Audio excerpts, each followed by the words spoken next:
السلام عليكم ورحمة الله وبركاته. أهلا بيكم في فكرة جديدة من فكرة توتة. يلا بينا نعمل طبق البسبوسة الحلو ده. أول حاجة وحشتوني كتير كتير جدا. عايزة أقول لكم متشكرة جدا جدا للناس اللي بتشترك عندي والناس اللي بتديلي تعليقات حلوة كده. أنا ببقى فرحانة جدا. بقول لكم يا جماعة، أول ما تتفرجي على الفيديو اعملي لايك، ما تنسيش اللايك.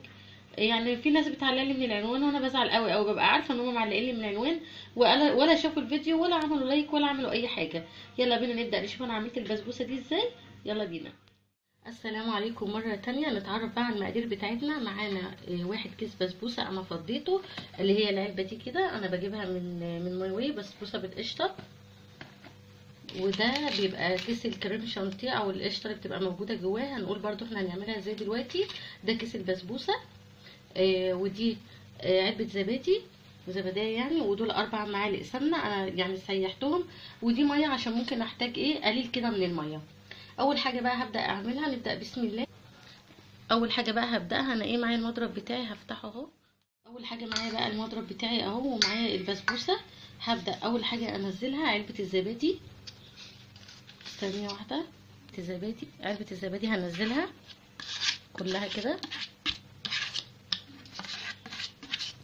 يفضل بس ان هي تكون زبادي بلدي. وهقلب كده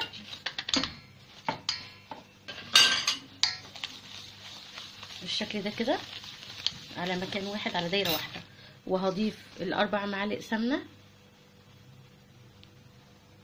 طبعا هيبقى معايا صينيه صغيره 25 سنتي اللي انا هعمل فيها. بصوا طبعا انا اكيد هحتاج ميه اكيد. انزل بقى بالميه بتاعتي تدريجيا، مش كلها مره واحده.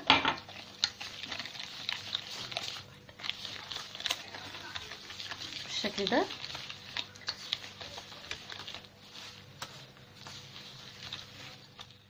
بعد ما ضربت بقى البسبوسه بتاعتي بالمضرب، دهنت صينيه كده صغيره اصغر حجم عندي ده.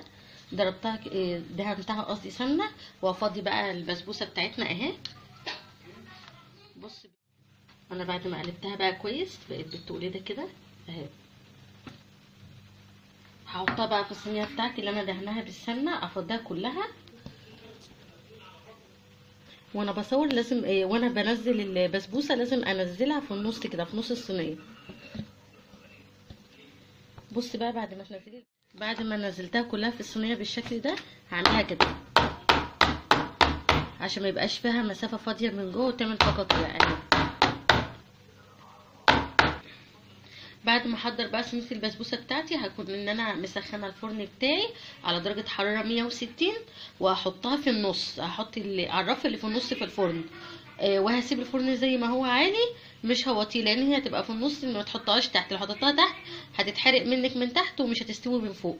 لحد ما وشها يحمر وتطلعيها تكوني محضره الشربات. انا محضره الشربات بتاعها وهي سخنه والشربات بارد. الشربات هيبقى عباره عن 2 سكر عليهم 2 ميه وعصره نص ليمونه وكيس فانيليا. وهرجع بقى وانا بحضر الكريم شانتيه بتاعها ان شاء الله. هنعمل بقى الكريم شانتيه بتاعنا. معايا 1 الا ربع لبن متلجه وباكو كريم شانتيه. هحطهم في الخلاط واضربهم. يا اما لو مش عايزه تحطهم في الخلاط وتضربهم في الخلاط، ممكن تضربيهم في الهاند بلندر او اي مضرب. ممكن المضرب العادي بتاعنا، مضرب السلك، او المضرب اللي هو الكهرباء، اي حاجه بس تضربوهم فيها. بس اهم حاجه يكون اللبن بتاعنا متلج. هضربه وارجع لكم تاني اوريها لكم. وانا كده خفضت الكريمه بتاعتنا او القشطه بتاعتنا اهي في الخلاط ورجعت لكم تاني. يلا بقى بينا نطلع البسبوسه من الفرن ونشوف بقى لونها عامل ازاي، ونبدا نشتغل بقى في التزيين. وطبعا هنسقى الشربات بتاعها. ادي كده شكل البسبوسه بتاعتنا بعد ما طلعت من الفرن. بسكينه بقى مشرشره ونبدا نقطع الاحجام اللي احنا عايزين نقطعها حسب الرغبه. قطعه كبيره صغيره زي ما انت حابه. بعد ما قطعت البسبوسه معايا بقى الشربات بتاعي بارد كان عندي شايلاه. هحط كده هسقيها حته حته. ومش هيتفضل معايا غير التزيين بس بالشكل ده كده. لازم نحطها عند كل حته فيها. وهغطيها بحاجه وارجع لكم وانا بزين بقى ان شاء الله. بعد ما شربتها بقى الشربات كله هغطيها كده وارجع ازينها معاكم. كده بقى يبقى خلصنا صينيه البسبوسه بتاعتنا وطلعت معانا بالشكل ده. القشطه بقى اللي انا قلت لكم عليها، الكريمه او القشطه ممكن بقى تحطي كده عليها كده، وحسب بقى الرغبه زي ما انت عايزه. ممكن تحطها في كيس اللي هو بتاع الكريم شانتيه، اللي انت حابه تعمليه اعمليه.